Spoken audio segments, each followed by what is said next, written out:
Bye-bye. See you soon. Ito order yan? Ay, bye, Kulin. Alis na kami. Thank you. Bye, Koy. Ate, bye-bye.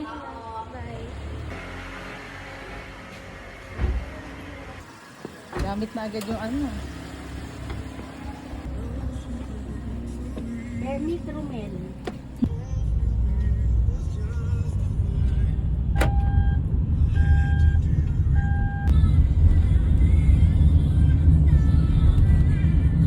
Hindi. Buti andyan ka na nag-chat, na gano'n. Thank you. Salamat po. Bili. Okay na. Yun na. Saan flight mo? Ha? Saan flight? Going to Balocanan. May picture ko talaga siya. Okay. Naka-video na yun. Sayang, hindi mo nakita. 7:40 pa yung flight namin ni Yuna pero napakaaga namin dumating dito sa airport. 12:30 ng tanghali. Naalala ko kasi yung last flight namin ni Yuna talagang mula rin sa Bacoor kinabahan ako ng bonggang-bongga dahil inabot kami ng traffic at medyo natagalan kami bago nakarating dito. Sobrang tagal din bago may makakuha ng booking namin. Inabot ng 1 oras kaya naman ayoko na ulit maramdaman yung same feelings na naramdaman ko last December. Yung nag-accept nga pala ng booking namin sa araw na to ay airport taxi na swertihan lang na nasa area siya kaya ang bilis ma-accept yung booking namin. 3:41 PM na nga rin pala nagbukas yung counter para sa check-in. 4 na oras nga pala kaming nakaupo at naghihintay para makapag-check-in. At pagkatapos naman namin sa immigration ay dire-diretso na kami dito. Isang check na lang at papunta na rin kami sa aming gate. Sa mga sandaling ito ay nakakaramdam na nga pala kami ni Yuna ng gutom dahil maaga nga kaming kumain kanina. Yung 4 na oras nga pala kanina ng paghihintay namin ay inaaya ko si Yuna para kumain sa McDonald's para naman hindi kami masyadong magutuman. Kaya lang ay ayaw naman itong batang ito. At dahil napakaaga nga namin dito sa aming gate, may mga ibang tao pa na naghihintay ng kanilang flight. Kaya naman nagdesisyon muna kami ni Yuna na mag-CR at nasa second floor pa pala ang CR nila. At eto nga, pagkatapos namin mag-CR ay bumili na kami ng aming kakainin. Inaaya ko nga ito si Yuna na mag-shake shack kami. Ay ayaw. Ayan tuloy na uwi ako sa cup noodles dahil ang gusto niyang kainin ay Pringles. Sinabi ko talaga kay Yuna na baby, nakakahiya naman. Baka isipin ng mga tao wala tayong pera kasi ito lang ang kinakain natin. Eh wala siyang pake. Basta gusto niya ng Pringles. Hindi naman ako makapunta ng Shake Shack mag-isa for takeaway kasi ayaw naman magpapaiwan itong batang ito. Ayaw din naman niya sumama sa akin doon dahil ayaw niya ng crowded na places. Kaya ayun, wala talaga akong choice. Iniisip ko na lang na babawi na lang ako pagdating namin sa Singapore. Konting tiis lang. Makakaraos din ako sa cup noodles. Pwede naman akong bumili ng pagkain mamaya sa airplane. Yun ay kung hindi pa ako inaantok. Kasi kadalasan kapag bumabiyahe kami ay ako'y natutulog sa eroplano para mas mabilis yung biyahe. 3 oras nga pala yung pinakamabilis na biyahe mula dito sa Pilipinas hanggang Singapore. Pinakamatagal na yung 4 hours. Bihira naman mangyari sa amin yung ganong katagal na biyahe. Kadalasan ay 3 hours and 20 minutes talaga. Nag-change gate nga pala yung flight namin kaya naman pababa kami ngayon papunta sa gate 116. Change gate pa. Layo. Medyo dumadalas na nga pala ang karanasan ko sa pagpapalit-palit ng gate ng flight namin. Kasi nung baby pa si Yuna, madalas din akong pumupunta ng Singapore. Parang hindi ko naman naranasan na maka-experience ng pagpapalit ng gate ng flight. Kaya kailangan alerto ka at nakikinig sa mga announcement para updated ka sa flight. And finally, boarding time na kaya medyo maaliwalas na yung mukha ko dyan. Dahil malapit na kami sa katotohanan.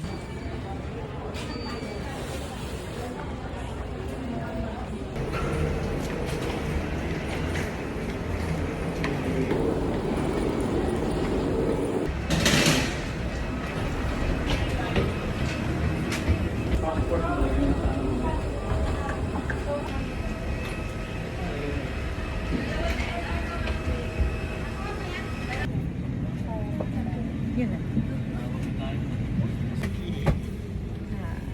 Finally.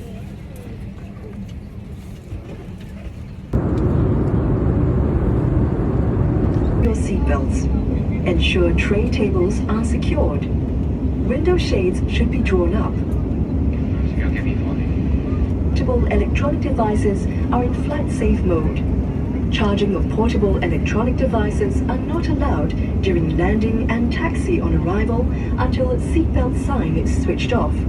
All carry-on items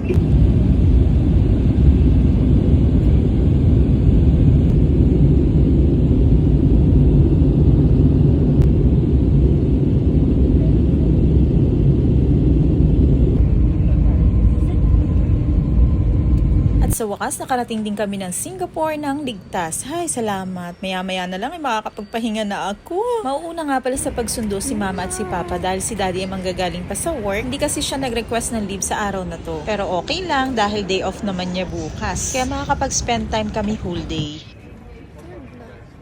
Susunod pa, mamaya.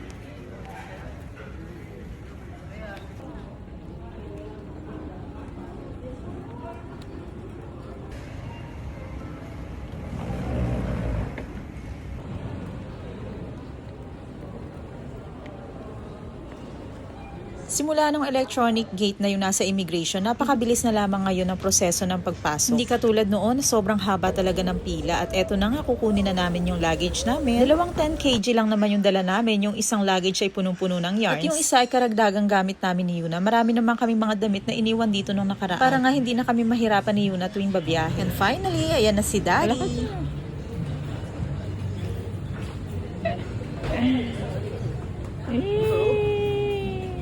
I saw you already. I keep waving, you never see. I go pick Papa up. Yeah, I saw you when you turn. I'm waving and waving, you never even Yeah. How's everything? Miss you. Miss you too. Baba. I never sleep enough. Kaya mo yan. You can do it. Yes, enjoy. You don't manage to enjoy this size burger.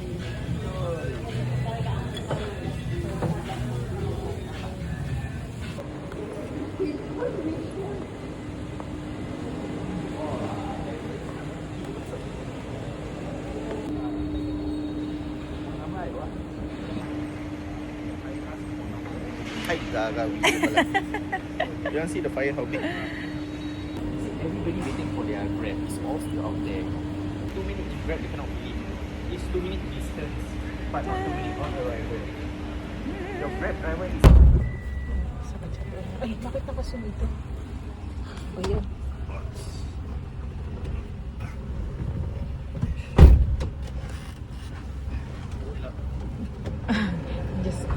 Napakahaba ng araw na to kasi naman napakaaga namin sa airport pero mabuti na yon kesa maiwan ng flight.